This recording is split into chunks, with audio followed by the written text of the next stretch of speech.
What's happening, people? Welcome to Music Monday. And today in the skillet, we got another fun one. Tune I wrote called Saluda Grade. You know, it kind of starts off with that little Allman Brothers riff. You guys know I always write the music first, and I've been goofing around. It's in Dad Gad, capoed on the second fret, which puts an E, but this little lick is kind of, harmony, Allman Brothers kind of thing.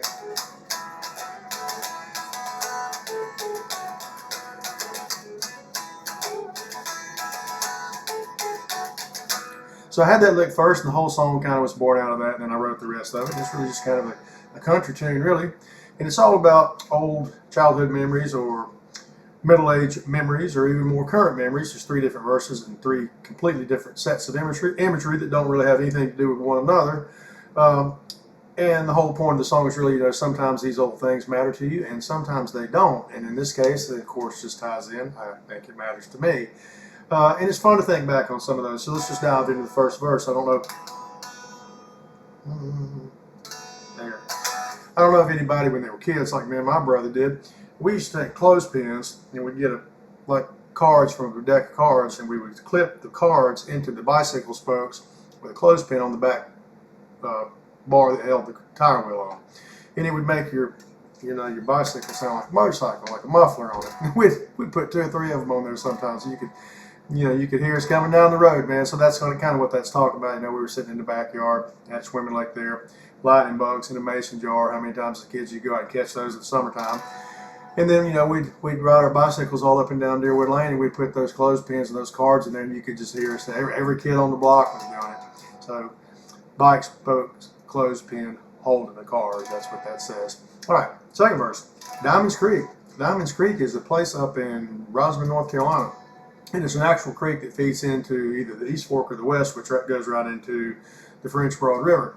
And I had a friend who had a piece of property up there, and he had an old barn on it, and the creek ran right through it. And we used to go up there and have these, overnight camp out parties with all of our buddies. And man, we would just sit around the fire and pass the moonshine around, tell stories. Some of the funniest times we ever had in our lives were up there at Diamonds Creek, just goofing around, camping out with a bunch of buddies, drinking corn liquor and having a good time. All right, here again, some of these memories matter, some don't. In this case, they did. So Diamonds Creek is a real place up in Rossman, just north of Brevard, right at the headwaters of the French Broad River. Last verse, you kind of see my Robert Hunter influence in a lot of my writing, where I just kind of have these random poetic lines that don't really mean anything. That's all there is. There ain't any more same as it was than it was before. There ain't no screen on the front porch door. Snicks is asleep on the kitchen floor. And of course, Snicks is my dog, and as I was writing this song in here, she was right in there on the tile on the kitchen floor, sacked out, listening. She does that a lot. She'll come and sit in this chair when I'm working on stuff, or she'll lay in there. And I think it's nice and cool in the summertime, so she likes laying in there. So Snicks is my dog. And that's really it, That's what this song is about. Every song I write is not all serious, and this one's certainly not. It's just a fun, good time tune. It's kind of got a Cajun shuffle to it. Kind of sounds like something you'd hear down in the bayou, and Patrice put that good fiddle to it. And it's kind of a Cajun stomp, and I like the way it came out. So, for you guitar players, right quick, I'll tell you this one's in Dad Gad. Tune everything down to both E's down to D, and drop your B to an A, and then capo it on the second fret. You're in the D position. That puts it in the key of E. So this whole thing's in E. You can play it in E, but it's easier to do this. And it's just chicken picking riffs.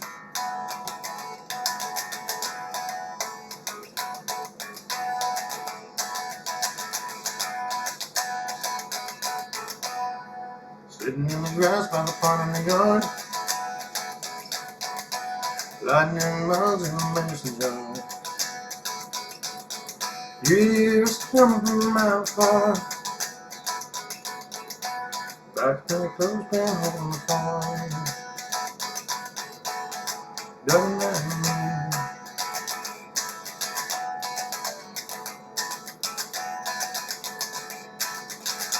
And then back to that lick. And the lick makes the whole thing.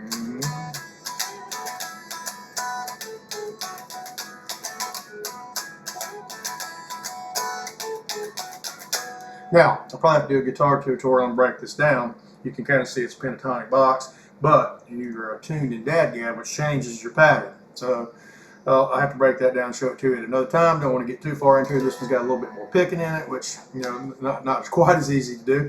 But it's just a fun, catchy, good time, Cajun shuffle, party tune. Saluda Grade. Now, where'd the name come from? Somehow, the name doesn't have anything to do with song. I had been reading somewhere, something I stumbled across about the Saluda Grade going up from Tryon up to Saluda, North Carolina, right at White Oak Mountain. And at one time, that was the steepest train grade in the East. It was. I guess they got everything built out in the Rockies, so it was a pretty heavy incline. And I had been reading about it, and for some reason, I just decided to name it Saluda Grade. But if you want to know where it is, it's right there as you go up the mountain from Tryon up to Saluda at the North Carolina-South Carolina line. Actually, it's actually in North Carolina. It's not in South Carolina. It's right there at Tryon, and it makes a pretty steep climb. And that's where it came from. Here again, a title that doesn't really have anything to do with the song, and the verses don't necessarily have anything to do with each other. It's just kind of a poetic, good time, rambling tune. And for Music Monday in the Skillet, that's what we got today. A tune I wrote called Saluda Grade, and as Paul Harvey would say, now you know the rest of the story. And you do.